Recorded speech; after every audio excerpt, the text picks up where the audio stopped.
کہا گیا کہ امام حسین حق پر نہیں تھے. یہ اسلامی جنگ نہیں تھی. امام حسین اسلام کے لیے نہیں کربلا گئے تھے. کس کے لیے گئے تھے؟ اپنی ذات کے لیے گئے تھے، اپنے اقتدار کے لیے گئے تھے، اپنی سلطنت کے لیے گئے تھے. یزید بہت اچھا تھا، یزید جنتی تھا. تو یزید جنتی تھا. ڈاکٹر صاحب نے فرمایا یزید امیر المومنین تھا. ڈاکٹر صاحب نے فرمایا ہو سکتا ہے 2-4 ڈاکٹر یہاں بیٹھے ہوں، وہ کہیں صاحب اس ڈاکٹر کا نام بھی تو لے لیجئے ورنہ ہم سب پر انگلی اٹھے گی. یزید رضی اللہ عنہ ہے.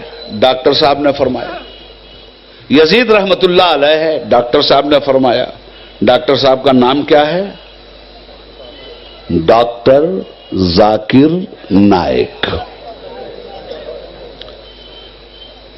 انہوں نے اپنے کو شو کیا کیا ہے؟ اسلام کے مبلغ، داعیہ اسلام. ٹھیک ہے. ہم ڈاکٹر صاحب سے شرافت کی زبان میں ایک سوال پوچھنا چاہیں گے کہ ڈاکٹر صاحب آپ کا اپنا فیصلہ، آپ کا اپنا عقیدہ، آپ کو مبارک. یزید جنتی ہے تو آپ اسی کے ساتھ اس کی جنت میں چلے جائیے گا. ہم لوگوں نے جس جنت کے بارے میں پڑھا ہے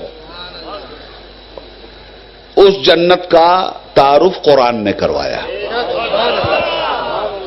اس جنت میں کون لوگ جائیں گے قرآن نے بتایا ہے. اس جنت کا سردار کون ہوگا یہ صاحب قرآن نے بتایا. جنت میں کون جائیں گے؟ مومنین. بتایا کس نے؟ قرآن نے. جنت کے سردار کون ہیں جنت کے لوگوں کے؟ امام حسین اور امام حسن. بتایا کس نے؟ جن پر قرآن نازل ہوا اس رسول نے. رسول کی زبان کی حقیقت کیا ہے؟ وَمَا يَنْتِقُ عَنِ الْهَوَىٰ إِنْ هُوَ إِلَّا وَحْيٌ يُوحَىٰ.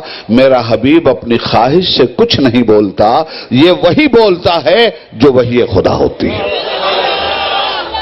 تو اب ہم نے قرآن و حدیث کی روشنی میں یہ جانا کہ جنت میں مومن جائے گا اور جنتیوں کے سردار کا نام، جنتی مردوں کے سردار کا نام حسنین ہے، امام حسن امام حسین.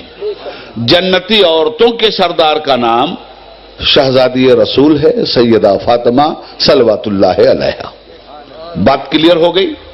کہاں سے کلیئر ہوئی ہے؟ زبان رسالت سے. قرآن کہتا ہے ہم ظالم کو ہدایت نہیں دیتے. قرآن کہتا ہے غیر مومن نہیں جائے گا جنت میں. اب آئیے ذرا سا چہروں کو دیکھیں. حسین کے خلاف ڈاکٹر ذاکر نائک کے دل میں اگر اتنا بغض و حسد ہے جس کا انہوں نے اظہار کیا، مجھے ان سے کچھ نہیں کہنا ہے.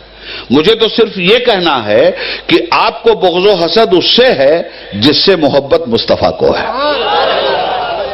جس سے محبت خدا کو ہے، جس سے محبت صحابہ اور اہل بیت کو ہے، جس سے محبت تمام مسلمانوں کو ہے، تمام مومنین کو ہے. آپ کو اس سے بغض و عداوت ہے. وہ حق پہ نہیں تھا. ان کے مقابلے میں آپ کہتے ہیں یزید حق پہ تھا. یزید کو امیر المومنین کہنا چاہیے، یزید کو رحمت اللہ علیہ کہنا چاہیے، یزید کو رضی اللہ عنہ کہنا چاہیے. ٹھیک ہے کہیے آپ، ہم آپ کو نہیں روک رہے ہیں، مگر ہم آپ سے ایک علمی سوال تو کریں گے کہ رضی اللہ عنہ کا مطلب کیا ہوتا ہے. اس لیے کہ یہ جملہ آپ نے قرآن سے لیا ہے. یہ قرآن کی ایک مقدس آیت کا مختصر سا ٹکڑا ہے. رضی اللہ عنہ، اللہ ان سے راضی ہے. یہ صحابہ کے لیے ہے. کیا یزید صحابی تھا؟ نہیں. اچھا چلیے، غیر صحابہ کے لیے بھی اگر یہ جملہ اعزازی طور پہ بولا گیا تو میں آپ سے یہ پوچھنا چاہتا ہوں کہ یزید کا وہ کون سا کارنامہ تھا جس کی بنیاد پہ وہ رضی اللہ عنہ ہے. اللہ کو خوش کرنے والا کوئی کام نہ کیا ہوگا اس نے, تبھی تو آپ اس کو رضی اللہ عنہ کہہ رہے ہیں نا. اللہ کی رحمتوں والا کوئی کام کیا ہوگا نا اس نے, جبھی تو آپ اس کو رحمت اللہ علیہ کہہ رہے ہیں. کیا کام تھا اس کا؟ ڈاکٹر ذاکر نائک صاحب, آپ کا جو رضی اللہ عنہ تھا اس کا کام بتاویں ہم آپ کو. 60 ہجری میں تخت نشین ہوا, 36 سال کی عمر میں بادشاہ بنا, 3 سال تک حکومت اس نے کیا, اللہ کے بندوں کو ظلم و جبر کی چھری سے ذبح کیا, 4تھے سال جہنم میں چلا گیا. اس لیے کہ حسین کی جنت میں تو جانے سے رہا. سردار جنت ہی کو قتل کرے اور سردار جنت ہی کی جنت میں جائے, اور جنت کے سردار حسین ہیں, یہ رسول مختار فرمائیں, تو کہاں گیا؟ شداد کی جنت میں. کدھر گیا یہ؟ بہرحال وہ تو جہاں جا کے جل رہا ہے اپنی جگہ. عرض یہ کرنا چاہتا ہوں کہ کون سی خوبی اس میں نظر آئی آپ کو کہ آپ اس کو رضی اللہ عنہ کہہ رہے ہیں؟ اللہ اس سے راضی ہے. اللہ اچھے کام سے راضی ہوتا ہے یا برے کام سے؟ قرآن کریم فرماتا ہے من قتل مومنا متعمدا فجزاؤہ جہنم. جس نے بھی ایک مومن کو جان بوجھ کر قتل کیا اس کا ٹھکانہ جہنم ہے. اب ہم اللہ کی مانیں یا ڈاکٹر ذاکر نائک کی؟ 72 مومنین کو قتل کرنے کے بعد بھی وہ جنتی ہے. رسول کے بیٹے کو ذبح کرنے کے بعد وہ جنتی ہے. جس کے گھر میں آیت پردہ نازل ہوئی اسی کی بیٹیوں کا پردہ اور چادر چھیننے کے بعد بھی وہ جنتی ہے. ذاکر نائک, تم تاریخ کے سب سے بڑے آتنکوادی اور ٹیررسٹ کو جنتی کہہ رہے ہو, یاد رکھنا. اور اگر یزید کی تعریف کی جائے اور اسی کا نام اسلام رکھا جائے تو پھر تو اسلام میں ٹیررزم کے علاوہ کچھ بھی نہیں ہے. اگر حسین کا کردار نہ ہوتا تو اسلام جیسا مذہب امن و سلامتی سمجھ میں نہ آتا.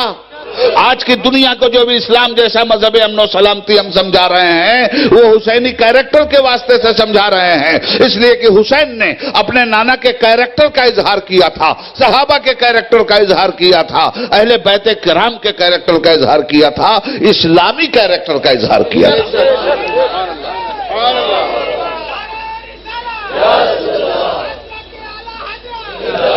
مگر یہ یزید کا کردار کہیں سے اسلامی کردار, ظلم اسلامی کردار ہے. انسانوں پر پانی بند کرنا اسلامی کردار ہے. گھوڑوں کی ٹاپوں کے نیچے شہیدوں کی لاشوں کو رودنا اور ان کی ہڈیوں کو توڑنا یہ اسلامی کردار ہے. سیدانیوں کا خیمہ جلانا اسی کا نام اسلامی کردار ہے. اگر یہی اسلام ہے تو پھر ٹیررزم کیا ہے؟ پھر ظلم کیا ہے؟ معلوم یہ ہوا کہ یزیدی کسی بھی کردار کو اسلام کے حوالے سے بیان کرنا اسلام کے غداروں کا کام تو ہو سکتا ہے, اسلام کے وفاداروں کا کام نہیں ہو سکتا. حضرات, یزید کا کون سا کام ہے کہ اس کو رضی اللہ عنہ کہہ رہے ہو؟ اللہ کو کہیں راضی کیا ہوگا تب نہ کہہ رہے ہو. کون سا کام؟ تاریخ کے حوالے سے بول رہا ہوں. صفحہ نمبر میں نہیں بتاؤں گا, ڈاکٹر صاحب جیسے نمبر ہی سے پوچھئے گا.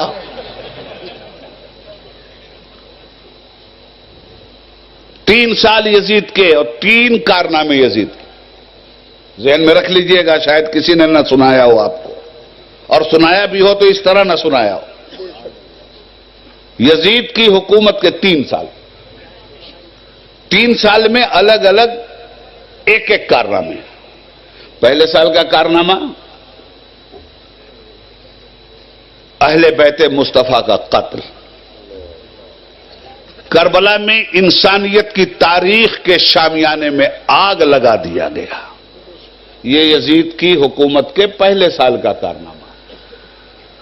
یزید کی حکومت کے دوسرے سال کا کارنامہ مسجد نبوی میں گھوڑے بدھوانا، مدینہ طیبہ پر حملہ کرنا، مسجد نبوی میں گھوڑوں کی لید کا پایا جانا، مسجد نبوی میں اونٹ باندھا جانا، مسجد نبوی میں صحابہ کو تھپڑ مارا جانا، مسجد نبوی میں انسانیت کا لہو بہایا جانا.